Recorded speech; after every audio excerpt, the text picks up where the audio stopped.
lagi kita ikuti himbauan. Masa dari Forum Umat Muslim Indonesia menggelar aksi unjuk rasa di kawasan Patung Kuda Gambir, Jakarta Pusat, Senin siang terkait penggunaan vaksin COVID-19 di tanah air. Dengan mengusung beragam spanduk, pendemo mendesak pemerintah menghentikan penggunaan vaksin non-halal dan mengganti dengan vaksin berlabel halal dari MUI dalam menuntaskan program vaksinasi nasional. MUI sendiri telah mengeluarkan sertifikasi halal pada 2 jenis vaksin, yakni vaksin Sinovac dan vaksin Sinovac. Jadi kita yakin bahwa vaksin yang beredar dari 2020 sampai hari ini adalah masih dikategorikan vaksin haram karena ada data-data forensik yang disampaikan oleh MUI sebagai fatwanya. Jadi kita kepingin berjuang di sini bahwa vaksin halal harus segera diturunkan dari pemerintah, dalam hal ini CQ-nya adalah Menteri Kesehatan. Pengunjuk rasa juga meminta pemerintah agar penggunaan vaksin booster berbayar juga harus berlabel Majelis Ulama Indonesia.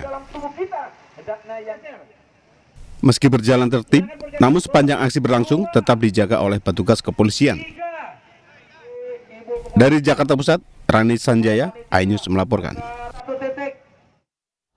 BPOM menerbitkan izin penggunaan darurat untuk 5 jenis vaksin COVID-19 sebagai vaksin booster. Program booster vaksin COVID-19 di Indonesia rencananya dimulai 12 Januari mendatang.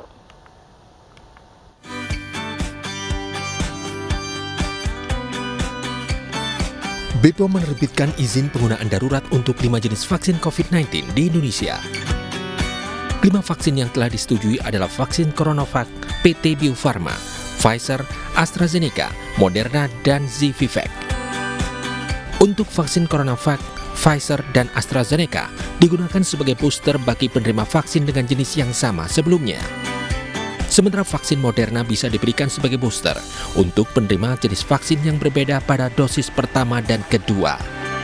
Pada hari ini kami melaporkan ada 5 vaksin yang telah mendapatkan emergency authorization, yaitu dan telah tentunya sebelum mendapatkan emergency authorization dari Badan POM telah melalui proses evaluasi bersama para tim ahli Komite Nasional Penilai Obat atau Vaksin dan telah mendapatkan rekomendasi memenuhi persyaratan yang ada sehingga bisa dilanjutkan dengan proses pemberian emergency use authorization. Pertama adalah vaksin CoronaVac COVID-19 Bio Farma. Ini adalah untuk booster homolog yang akan diberikan sebanyak 1 dosis setelah 6 bulan dari vaksinasi primer dosis lengkap CoronaVac vaksin COVID-19 untuk usia 18 tahun. Berdasarkan rekomendasi Badan Kesehatan Dunia, booster vaksin COVID-19 diberikan kepada orang dewasa di atas 18 tahun. Penyuntikan dilakukan dengan jangka waktu di atas 6 bulan setelah dosis kedua. Tim Liputan iNews melaporkan.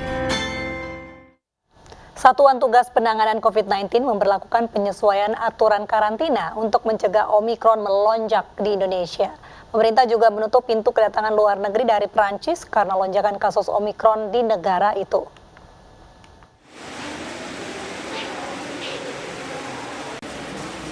Angka kasus Omikron di Indonesia terus mengalami lonjakan mencapai 414 kasus. Saat ini pemerintah terus melakukan penyesuaian kebijakan untuk mencegah lonjakan terjadi. Pemerintah telah menambah Prancis sebagai negara yang tidak bisa memasuki Indonesia karena angka kasus di negara tersebut yang tinggi. Karantina 10 hari juga diwajibkan bagi pelaku perjalanan yang selama 14 hari berada di negara dengan jumlah Omikron lebih dari 10.000 kasus.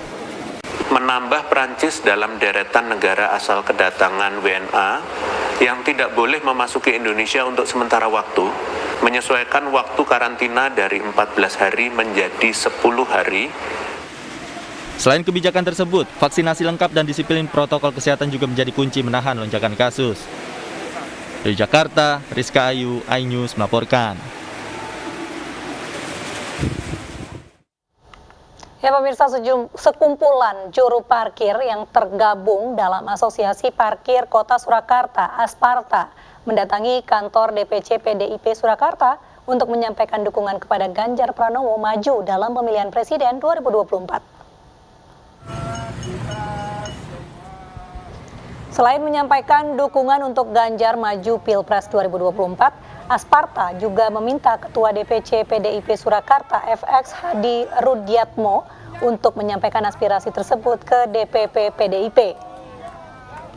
Asparta menilai positif kiprah dan kebijakan Ganjar Pranowo dalam memimpin Jawa Tengah 2 periode.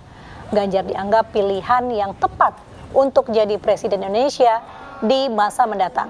Sementara itu Rudi menyebut langkah yang dilakukan Asparta perlu diacungi jempol karena merupakan langkah yang luar biasa dan berjanji akan menyampaikan aspirasi Asparta DPP PDIP.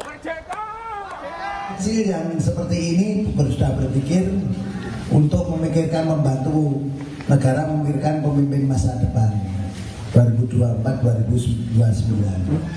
Sehingga aspirasi ini tidak akan kami sia-siakan. Dan aspirasi-aspirasi dari elemen yang lain yang mau menyusul itu pun juga semuanya akan kita sampaikan kepada DPP dan Ketua Umum maupun DPD Partai.